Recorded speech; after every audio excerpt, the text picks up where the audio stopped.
ईशा हो गए, एल्विश हो गए, जिया हो गए, जी। जो अभी मतलब गेम में दिख रहे हैं, जी। जैसे दिन नजदीक, फिनाले नजदीक आ रहा है, उस पे क्या आपका राय देना चाहेंगे आप? देखिए हम सभी बच्चे अपने भारत के हैं, अपने घर के हैं।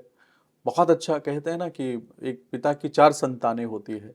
उसमें से कई व्यक्ति बहुत बेस्ट होता है, थोड़ा मध्यम होता है, उससे थोड़ा-सा मध्यम होता है और कोई सर्वश्रेष्ठ होता है।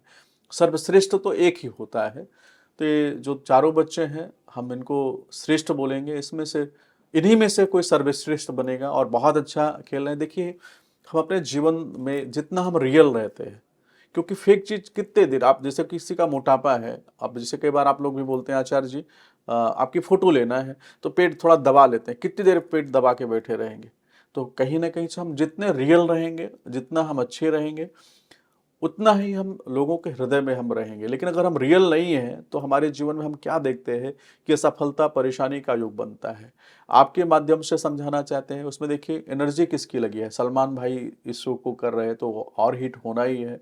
और ये जो बच्चे इस समय जो सर्वश्रेष्ठ है, श्रेष्ठों में भी जो श्रेष्ठ है, ये लोग जो कर रहे हैं, इनके स्टार्स है, इनके माता पिता, इनके पूर्वजों का, इनके प्रशंसकों का जो प्यार है, स्नेह है, या जो इनका सपोर्ट है। सपोर्ट भी सबको नहीं मिलता है। जब अपने जीवन में आप कुछ बेस्ट करते हैं और उसमें ईश्वर की कृपा हो जाए, आपके पूर्व जन्म के जो संस्कार है, तभी आपकी लाइफ में फेम मिलता है। कहते हैं ईश कृपा बिनु गुरु नहीं, गुरु बिना ना ज्ञान, ज्ञान बिना आत्मा नहीं, गावे वेद पुराण। वेद शास्त्र में क्या लिखे गए हैं। जब आपके कई जन्मों के पुण्य इकट्ठा होता है तो धन मिलता है मित्रों। पुण्य और अधिक होता है तो धन के साथ यश मिलता है। जब महापुण्य होता है तो ईश्वर की कृपा होती है। तो आप जब ईश्वर की कृपा होती है तो नेम फेम पैसा पावर सब कुछ आपके जीवन में आता है। लेकिन हमने अपने गुरुओं के माध्यम से सुना है कि हमारे जीवन में अगर किसी चीज का अहंकार आ गया, छल आ गया, पाखंड आ गया, तो हम बहुत जल्दी हमारे जीवन में नाना प्रकार की परेशानी का युग बना लेते हैं। लेकिन मैं आपके माध्यम से बताना चाहता हूँ, जो बिग बॉस का जो शो चल रहा है बहुत रियल चल रहा है, बहुत अच्छा चल रहा है।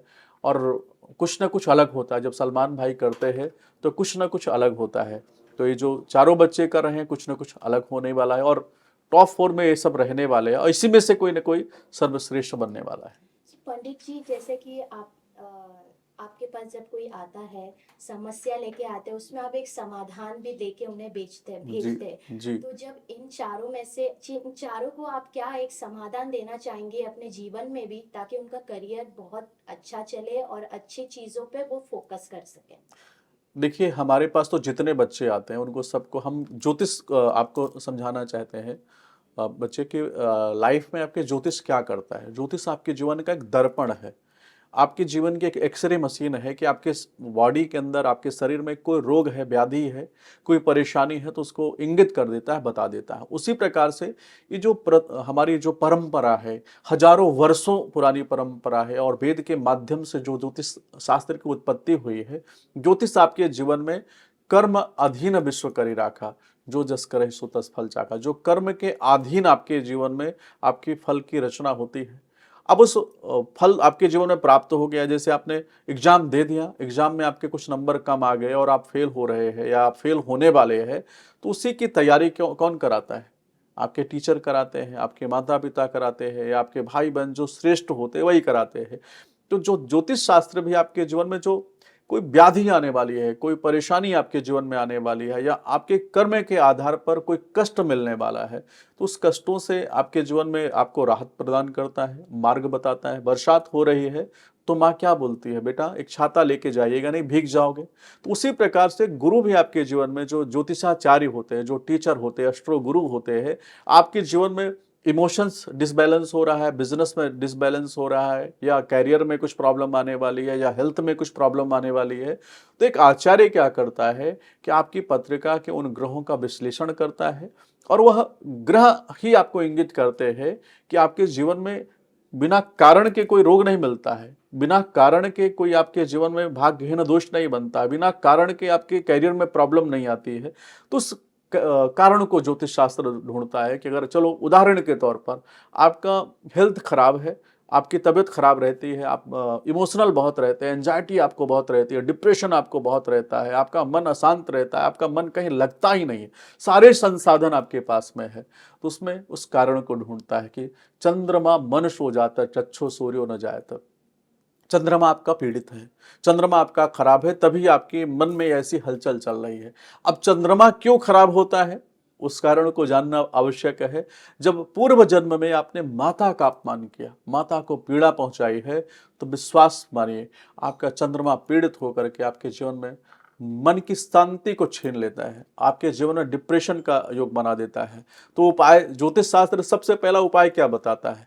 हम लोग गुरुकुल के पढ़े हुए बच्चे हैं, जो जितने भी गुरुकुल के पढ़े हुए बच्चे हैं, सबसे पहले वो संस्कार पे काम करते हैं। हम पूछते हैं कि आपके माता के साथ संबंध कैसे है, बोल देता है भैया थोड़ा माँ की बातें हमें अच्छी नहीं लगती है, माता के साथ में हमारे संबंध इतने अच्छे नहीं रह पा रहे हैं। तो ज्योतिष शास्त्र क्या बोलता है, अगर आप अपने मन के अंदर पीस चाहते हो, शांति चाहते हो, डिप्रेशन से बाहर निकलना चाहते हो, तो कल से ही आप अपनी माँ के चरणों को स्पर्श करिए। वो आशीर्वाद दे ना दे वो अलग बात है, लेकिन आपका चंद्रमा बलवान होगा। तो कर्म को ठीक करता है। कर्म के बाद क्या आता है, जब आपका संस्कार ठीक होगा तो कोई जप करेंगे, कोई तप करेंगे, कोई यज्ञ करेंगे, कोई रत्न धारण करेंगे, कोई भी कार्य करेंगे, उसका फल आपको प्राप्त होगा। लेकिन अगर आपने संस्कार नहीं ठीक किया, आपने माता का संबंध नहीं ठीक किया है, तो चंद्रमा आपका अच्छा नहीं हो सकता। ये तमाम विषय है।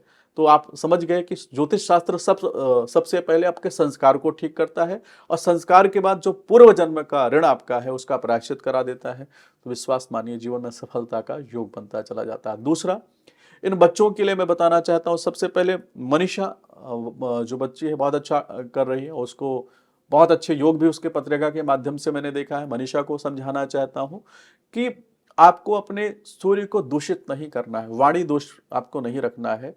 आप अपने जो जितना रियल आप है उतना आप करते जाइए, आपके जीवन में सफलता का योग बन जाएगा। दूसरा, एक हमारे जो प्रशंसक है अभिषेक जी है, अभिषेक जी को बताना चाहता हूँ कि आप बहुत अच्छा कर रहे हैं, लेकिन अपने मंगल को आपको ठीक करना है ताकि आपके जीवन में सफलता का योग बन जाए। आप अपने फोकस से आपको नहीं हटना है, अपने फोकस को आगे सीधा लेके जाइए। आपके जीवन में भी बहुत अच्छा चांस है और टॉप 3 में आप रह सकते हैं, आपकी जो मेरी कैलकुलेशन है। तीसरा, एक बच्चा यादव करके है, उसका नाम क्या है, एलविश यादव जी, उनके लिए मैं बताना चाहता हूँ आपके स्टार्स बहुत अच्छे हैं और आप सर्वश्रेष्ठ बन सकते हैं। जैसा कि आपकी पत्रिका का हमने विश्लेषण किया है, तो जैसे आप चल रहे हैं वैसे आप चलते रहिए, आपके जीवन में बहुत अच्छा रहेगा। जो आपका हृदय है, परोपकारी हृदय, इसको एक्टिवेट कर दीजिए। क्योंकि व्यक्ति को जहां पर धर्म होता है, वो चाहे कोई भी धर्म हो, हिंदू धर्म है, मुस्लिम धर्म है, सिख है, ईसाई धर्म है, या जितने भी धर्म है, क्योंकि आप जब अपने जीवन में जब सर्वश्रेष्ठ बनना चाहते हैं, तो सभी की एनर्जी, सभी की ऑरा आपकी लाइफ में आना आवश्यक है। जैसे मैं ही प्रेयर करता हूं, मैं बोलता हूं मेरे अनंत जन्मों के भगवान अल्लाह गॉड वाहे गुरु मेरे 10 दिशाओं से रक्षा करे। जब आपको सर्वश्रेष्ठ बनना है तो सभी दिशाओं से, चारों दिशाओं से आपके जीवन में अपनी एनर्जी को एक्टिवेट करना होगा। उसको करिए, विश्वास मानिए जीवन में सफलता का योग बन सकता है। जिया के बारे में क्या कहना चाहेंगे? जिया अच्छी बच्ची है और मैं उसकी जो कुंडली को देख रहा हूँ बहुत अच्छा है, और बस थोड़ा सा उनको अपने फोकस को उनको रखना है। क्योंकि जब हमारे शरीर का सेनापति कौन होता है, मंगल होता है। मंगल हमारा वीक हो जाता है तो हम भटकाव में चले जाते हैं, हमें पता ही नहीं होता। इंसान बहुत अच्छी है, उनकी जो प्रेजेंटेशन है वो भी बहुत अच्छी है, लेकिन क्या होता है हम अपने फोकस से थोड़ा 2 मिनट बाद हम जागते हैं। तो अब थोड़ा राइट टाइम है, अपना अच्छा आप खेल भी रही हो, अब राइट टाइम पे राइट एनर्जी को आप रखिए, अपने फोकस को आप बढ़ा दीजिए। विश्वास मानिए आप टॉप 4 में आप भी रहने वाली। इसी के साथ बात करते हैं, बॉलीवुड में आपने कई प्रेडिक्शन की है। रिसेंटली रॉकी रानी की जो कहानी है, हाँ, प्रेम लोगों कहानी को जी। बहुत पसंद आ रहा है। जी। और अभी जवान भी आने वाली है, तो उस पे आप क्या कहना चाहेंगे? शाहरुख सर का मूवी आ रहा है, और तो क्या उस पे आपका प्रेडिक्शन और कैलकुलेशन है? देखिए, मैं पिछले साल ही प्रियंका जी, मैंने उनकी पत्रिका का जो उनका बर्थडे फोरकास्ट था मैंने किया था, और मैंने बताया था कि शाहरुख जी का जो बदमाश है वो कट चुका है। उनके लाइफ में धीरे धीरे अच्छी चीज़ें उनका दोबारा उनको रिटर्न मिल रही है, और अच्छा, क्योंकि देखिए समझना है, जब आपकी लाइफ में अच्छा समय नहीं रहता तो बुरा समय भी आपकी लाइफ में नहीं रहेगा। वो थोड़े समय में समाप्त तो होने ही वाला है। और बॉलीवुड में जो ग्रहण काल समय चल रहा था, हमने अभी 5-6 महीने पहले एक इंटरव्यू किया था, उसमें हमने बताया था कि अगस्त के महीने के बाद से या अगस्त के आसपास आप देखिएगा बॉलीवुड के लिए अच्छा दौर प्रारंभ होगा। अब हमें समझना है